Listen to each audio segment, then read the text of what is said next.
En esta unidad didáctica vamos a ver cómo interactuar con las páginas web desde el navegador. Y a que no adivináis con qué lenguaje de programación lo vamos a hacer, muy bien, lo habéis acertado, con JavaScript. Entonces, primero, unos conceptos fundamentales. Un documento HTML no es más que un texto. Todo esto de aquí es texto. Un texto que cumple unas características especiales de lenguaje de marcas.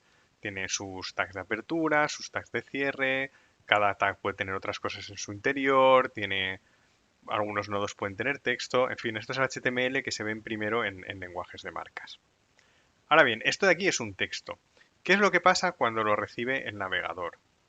Pues el navegador lo que hace es que interpreta este texto. Y a partir de ese texto lo que hace es que se construye un modelo del documento en forma de árbol.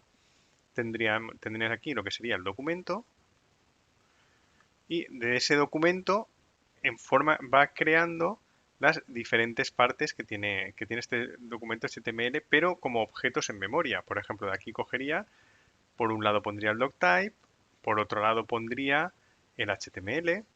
El HTML a su vez, ¿qué tiene dentro? Pues tiene la cabecera y tiene el cuerpo, la cabecera tiene el título y así sucesivamente. Entonces, a partir de este texto, que no olvidemos que esto de aquí es un texto, lo que hace es que se construye un árbol en memoria formado por objetos. Entonces, esto de aquí, este árbol es lo que se conoce como el DOM, el Document Object Model o el modelo de objeto de documento. Y es lo que nos va a permitir interaccionar con esta página web, bueno, con cualquier página web. Entonces, por ejemplo, si vemos esta página web en el navegador, bien, esto simplemente son los dibujos son las imágenes para que podáis ver un poco el código fuente de la página y la representación que tiene. Entonces, podemos interactuar con ese modelo de objetos. Para ello nos proporciona un objeto que es el objeto document. El objeto document representa todo el documento y a partir de ahí es donde tengo toda la información. En este árbol que construye el navegador es importante que diferenciéis lo que son elementos y lo que no son elementos. Este árbol, cada uno de los nodos de este árbol es lo que se llaman, sorpresa, se llaman los nodos. ¿Vale? Todo esto de aquí son los nodes o los nodos. Y algunos de esos nodos son también elementos. Entonces, ¿cuál es la diferencia entre un elemento y un nodo?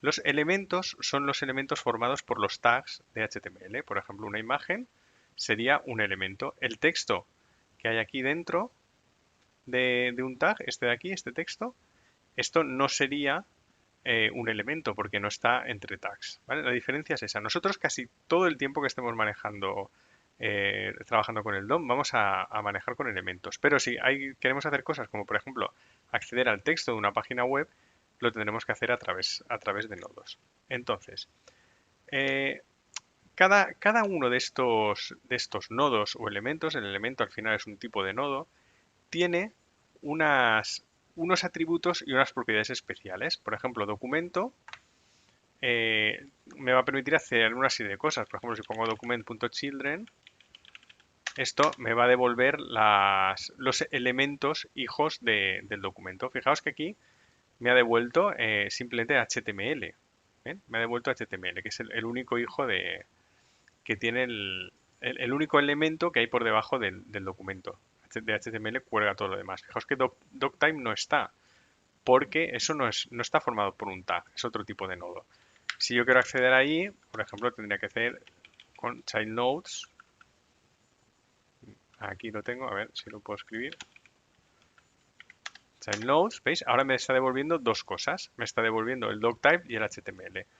¿Por qué no me lo ha devuelto lo de arriba? Porque es un elemento y no es un nodo. ¿Vale? Entonces, a partir de aquí, fijaos esto de aquí, children, child nodes, son propiedades. Tengo también otras propiedades, como por ejemplo document body. ¿Ven? Me devuelve el body directamente. Cada uno, esto de aquí, este documento, es un objeto con unas propiedades y unos métodos que me va a devolver a su vez otros documentos, otros objetos que representan cada uno de los nodos que va a tener sus atributos y sus métodos. Y a partir de ahí, interaccionando con ellos, es como vamos a poder modificar, consultar y hacer cosas con la página web. Por ejemplo, aquí en Document Body yo creo que podría poner Style, Background Color, estará por aquí, Background Color, y yo le pongo aquí FF0000, ¿vale? Y si lo pongo con un X, supongo que esto debería de cambiarme, ¿vale? El fondo de la página, ¿veis? Esté interactuando a través de estos nodos que ha construido en memoria el navegador y voy a poder hacer cosas con la página web. Entonces lo que vamos a ver ahora es primero cómo recorrerlo, cómo poder acceder a esos nodos, primero de forma jerárquica y después con selectores CSS y después veremos algunas cosas que se pueden hacer con ellos que nos va a permitir hacer cosas útiles en la página web.